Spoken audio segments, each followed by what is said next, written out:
Bom dia, meus amados irmãos. A graça, a paz do Senhor Jesus. Louvado seja sempre o nome do Senhor. Nós estamos em Mateus capítulo 4, versículo 18. E agora nós veremos o chamado dos discípulos, pelo menos de alguns dos discípulos. O Senhor Jesus tem o propósito de fazer com que a obra da pregação tenha continuidade. A obra não pode parar, isso é importante. Sempre Deus levantará alguém para que dê continuidade a esta obra, porque nós não somos insubstituíveis, inclusive. Claro que ali no caso não seria uma substituição de quem Cristo é e da obra principal que ele veio fazer, mas a continuidade da pregação da palavra. E o texto nos diz, em Mateus 4, 18 a 22, que caminhando junto ao mar da Galileia, viu dois irmãos, Simão, chamado Pedro, e André, que lançavam as redes ao mar, porque eram pescadores. E disse-lhes: Vinde após mim, e eu vos farei pescadores de homens. Então eles deixaram imediatamente as redes e o seguiram. Passando adiante, viu outros dois irmãos, Tiago, filho de Zebedeu, e João, seu irmão, que estavam no barco em companhia de seu pai, consertando as redes. Chamou-os, então eles, no mesmo instante, deixando o barco e seu pai, o seguiram. A gente quer entender um pouco esse chamado dos discípulos. Para isso, a gente precisa recorrer a outros dois textos. Um deles, inclusive, anterior a esse chamado específico. E o primeiro texto, que inclusive é anterior, como nós falamos, é o texto de João. O Evangelho de João, capítulo 1, a partir do versículo 35, nos fala do chamado do Senhor Jesus a esses discípulos antes desse chamado de Mateus. Ou seja, quando Jesus já pré-anunciou uma relação com eles futura. O texto diz que no dia seguinte estava João outra vez na companhia de dois de seus discípulos. Observe que João ainda está em liberdade. E vendo Jesus passar, disse: Eis o Cordeiro de Deus. Os dois discípulos, ouvindo-os dizer isso, seguiram Jesus. Então, ali está a transição. João Batista e Jesus. João Batista ainda está fazendo a obra, tem discípulos, e Jesus está aparecendo. E então, João aponta para Cristo. Eis o Cordeiro de Deus. O foco sempre é Jesus. Nós já dissemos isso várias vezes. O seu objetivo não é fazer discípulos de si mesmo. O seu objetivo é apontar para Cristo para fazer discípulos de Cristo. E então, os dois discípulos, ouvindo dizer isso, seguiram Jesus. E Jesus, voltando-se e vendo que o seguiam, disse-lhes: Que buscais? Disseram-lhe: Rabi, que quer dizer mestre, onde assistes? Lembrem-se que a prática de pessoas aparecerem como mestre e criarem um grupo de discípulos, preparando-os inclusive para dar seguimento aos seus ensinos, era comum. Jesus aparece como um mestre, tanto que as pessoas vão chamá-lo assim, Rabi. Então, Jesus aparece como um mestre, à semelhança de outros que havia na época, ensinando a Escritura. Seria como se ele fosse um doutor ensinando pessoas, preparando pessoas para a vida. Então, isso atrai as pessoas, porque aprender pessoalmente com o mestre era um privilégio. Lembre-se que Paulo, que aprendeu aos pés de Gamaliel, o fez pela sua posição, inclusive. Pessoas às vezes pagavam grandes quantias para ter esse privilégio de mestres. Jesus chama de graça. E eles, então, seguindo o Senhor Jesus, diz o texto, que Jesus levou-os até onde ele estava morando. Vinde e vede. Foram, pois, e viram onde Jesus estava morando, e ficaram com ele aquele dia, sendo mais ou menos a hora 10. Era André, o irmão de Simão Pedro, um dos dois que tinha ouvido o testemunho de João e seguido Jesus. Ele achou primeiro seu próprio irmão, Simão, e a quem disse: Achamos o Messias, que quer dizer Cristo. E o levou a Jesus. Olhando Jesus para ele, disse: Tu és Simão, o filho de João. Tu serás chamado Cefas, que quer dizer Pedro. Esse é o primeiro contato dos discípulos com o Senhor Jesus. Foi o primeiro momento que ainda está João Batista no ministério e Jesus está aparecendo. É o primeiro momento em que Pedro se encontra com Jesus, o André também, e então começa a haver uma familiarização. Então, quando nós vamos para Mateus, em que Jesus chama, farei vocês pescadores de homens, não foi assim, do nada. Jesus não estava simplesmente passando, viu duas pessoas desconhecidas e disse assim, olha, vocês vem cá, vamos caminhar juntos, vocês serão meus discípulos. Na verdade, o Senhor Jesus já se familiarizou com eles anteriormente. E um deles, o André, que é o irmão de Pedro, já era discípulo de João. Portanto, já estava interessado nessa jornada, nessa caminhada com o Senhor. Já tinha passado por todo o processo que o próprio João Batista chamou.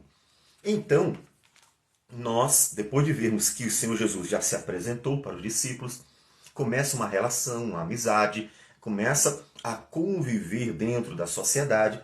Aí nós encontramos outro texto que detalha mais como foi aquele chamado de Mateus, quando Jesus realmente disse que eles seriam pescadores de homens. E esse texto mais detalhado está em Lucas. Lucas, capítulo 5, a partir do primeiro versículo diz: Aconteceu que, ao apertá-lo a multidão para ouvir a palavra de Deus, estava ele junto ao lago de Genezaré. Veja que em Lucas, realmente, Jesus já está pregando, já está fazendo a obra, assim como Mateus. Então, Pedro e André já conhecem Jesus, Jesus já está fazendo a obra, João já saiu de cena, e todos estão vendo o que Jesus está fazendo.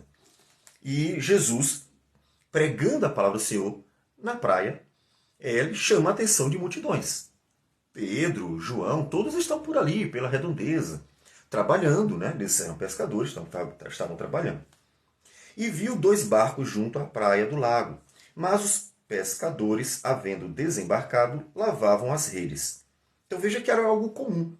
Jesus estava pregando no dia a dia das pessoas, um dia a dia profissional, eles estavam trabalhando e ouvindo. Era uma coisa do dia a dia mesmo. Inclusive, aqui tem uma aplicação muito interessante. A melhor forma de fazermos discípulos é pelos relacionamentos cotidianos. Eu sei que as denominações adotaram uma estratégia, não é que seja errada, não é a melhor, que são os grandes momentos de pregação da palavra, combinados, oficiais, marcados, esses avanços que a gente faz, né? Vamos para a praça pregar. Não é problema, não é errado. Não é a melhor estratégia. Por que não é a melhor estratégia, pastor? Não é a melhor estratégia porque não há nenhuma relação de confiança para com as pessoas. No dia a dia, você estabelece relação de confiança. Você é um colega de trabalho, você é um colega de estudo, na escola, na universidade, a vizinha, o vizinho. Você tem um relacionamento, as pessoas conhecem seu testemunho, conhecem a sua vida, as pessoas se relacionam com você normalmente. E ali, naquele relacionamento de amizade, você vai falando de Cristo. Vai mostrando para ela o caminho que faz você ser assim, você dar aquele testemunho. Essa é a melhor forma de pregar. E interessante que é exatamente o que Jesus faz. Jesus está convivendo com as pessoas da cidade, da região da Galiléia, e então, nesse relacionamento, ele está pregando. E as pessoas estão conhecendo. Já estão chamando ele de mestre. Por que estão chamando de mestre? Não é porque ele apareceu do nada, não. Eles estão chamando ele de mestre porque ele se comporta como mestre. Ele se comporta como um rabi, ensinando, discipulando, orientando as pessoas. Ele se comporta como um verdadeiro mestre. Então, nesse relacionamento, Jesus ganhou a confiança das pessoas. Elas estão vendo que palavras maravilhosas, que vida maravilhosa, e até as obras especiais, que eram os sinais, que apontavam para quem ele era. Opa, alguém especial. Faz obras que ninguém faz. Então esse relacionamento gera uma confiança. E Jesus, nesse relacionamento de confiança, observe que, entrando em um dos barcos, que era o de Simão, pediu-lhe que o afastasse um pouco da praia e, assentando-se, ensinava do barco às multidões. Ele não era ainda discípulo, Pedro. O Pedro estava convivendo com Jesus, mas já havia uma amizade. Tanto que Jesus sobe no barco dele com tranquilidade, toda aquela confiança, aquele relacionamento de amizade. E Jesus se sente à vontade para isso, por causa desse relacionamento de amizade.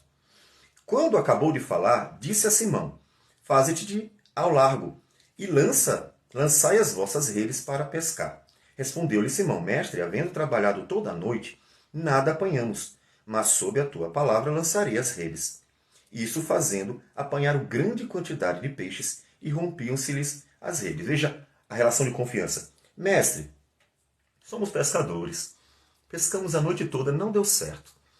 Mas, já que o Senhor está dizendo, eu vou fazer. A relação de confiança. Eles estavam trabalhando naturalmente, mas confiavam no Senhor Jesus. Jesus não era pescador. Mas a confiança é tal que eles então obedecem. Fazem aquilo que o mestre, o rabi, está ensinando, porque ele já era conhecido desse jeito. Então, fizeram sinais aos companheiros do outro barco para que fossem ajudá-los. E foram e encheram ambos os barcos a ponto de quase irem a pique. Vendo isto, Simão Pedro prostrou-se aos pés de Jesus, dizendo: Senhor, retira-te de mim, porque sou pecador. Veja que agora, naquela relação de amizade, começa a ficar uma relação mais impactante. Diante do sinal maravilhoso, Pedro está muito impactado, pois à vista da pesca que fizeram, a admiração se apoderou dele e de todos os seus companheiros. Eles estão perplexos, admirados, maravilhados. Quem é este que simplesmente, não é pescador, mas simplesmente diz, faz, e acontece?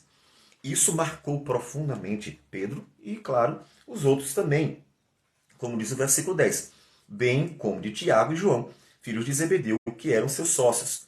Disse Jesus a Simão: é agora que, como disse Mateus, que Mateus resume bastante, né, no capítulo 4, versículo 18 a 25, 22, que ele simplesmente chamou, né? Vinde após mim e eu vos farei pescadores de homens.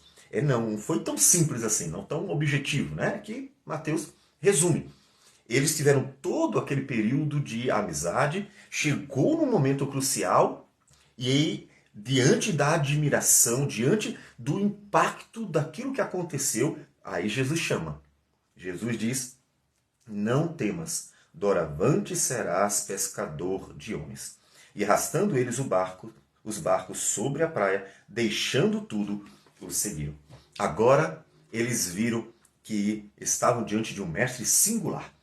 Que André, lá atrás, no momento inicial, quando eles estavam conhecendo Jesus, disse: encontramos o Messias. Mas por que ele disse encontramos o Messias? Porque João Batista estava o tempo inteiro apontando para Jesus. Quando Jesus aparece, João Batista diz: eis é o Cordeiro de Deus.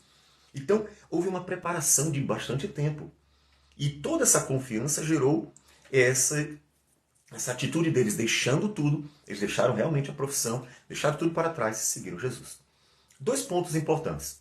Primeiro, é que a questão do relacionamento, da confiança, na obra do discipulado, na obra que a gente faz. Ou seja, você ganha a confiança das pessoas pela vida, pela verdade, claro. Não é para ninguém estar fingindo nada para atrair pessoas para a igreja. A gente não quer de jeito nenhum pessoas na igreja só por relacionamentos. Até que elas dizem assim, mas não era isso que eu queria mesmo, não vai embora. Não, a gente quer pessoas comprometidas de verdade. Mas é a vida que vai atraí-las pelo testemunho e aí sim pela pregação. Uma outra questão interessante é que eles deixaram tudo. Essa ideia de pastor bivocacionado eu tenho muita dificuldade, porque toda a Bíblia mostra que quando Deus chama e tira a pessoa de onde ela está. Toda. Até mesmo quando nós vamos lá atrás, a questão dos patriarcas, todos são tirados de algum lugar. Essa ideia de bivocacionado parece-me que é não querer deixar o que ficou para trás. E todos os que vão ser chamados para ser profetas também vão seguir um novo rumo. Sempre é essa a ideia. Inclusive, isso tem um lado muito positivo, nos desafia a confiar no Senhor. Você vai ter que confiar que Deus vai sustentar você. Você não precisa esperar ou tentar com suas próprias forças alcançar o seu sustento. A Bíblia diz assim, que aquele que prega, que coma do fruto do seu trabalho também. Que também é justo que seja sustentado. Então eles deixam tudo, eles deixam a profissão. E seguem com o Senhor Jesus para algo novo. Sempre é assim. Então sempre é tirar de algum lugar para seguir em frente. E isso, claro, me referindo ao ministério pastoral. Você está fazendo a obra no seu trabalho, na universidade, na escola, na vizinhança. Você está fazendo a obra no seu dia a dia. E é assim que a igreja é. Deus chama uns para especificamente cuidar de um rebanho, ensinar a palavra e viver pela palavra. Aquele que prega, viva da palavra. Como disse, é o que nos ensina o Novo Testamento. E os outros, a igreja, vai ensinando a palavra do Senhor no dia a dia, na sua relação diária, na sua convivência com as pessoas. Então, veja que o Senhor Jesus formou o colegiado de discípulos a partir, então, de uma bonita relação do dia a dia. Leve pessoas a Jesus, leve pessoas a Cristo do mesmo jeito, numa relação diária com as pessoas, pregando a palavra para elas. Vamos orar. Senhor Deus amado, bendito seja o teu nome. Nós te agradecemos por tudo, te louvamos, te bendizemos, te glorificamos, agradecemos pelo teu amor e graça sobre nossas vidas. Ensina-nos sempre a evangelizar. Ajude-nos a fazer isso com a nossa vida, com o nosso cotidiano, para que o teu nome seja glorificado realmente, a fim de que as pessoas vejam que não só anunciamos uma palavra, mas mostramos para ela as aplicações na nossa própria vida. É o que nós te pedimos, gratos em nome de Jesus. Amém, Senhor. Deus abençoe a todos e tenham um bom dia.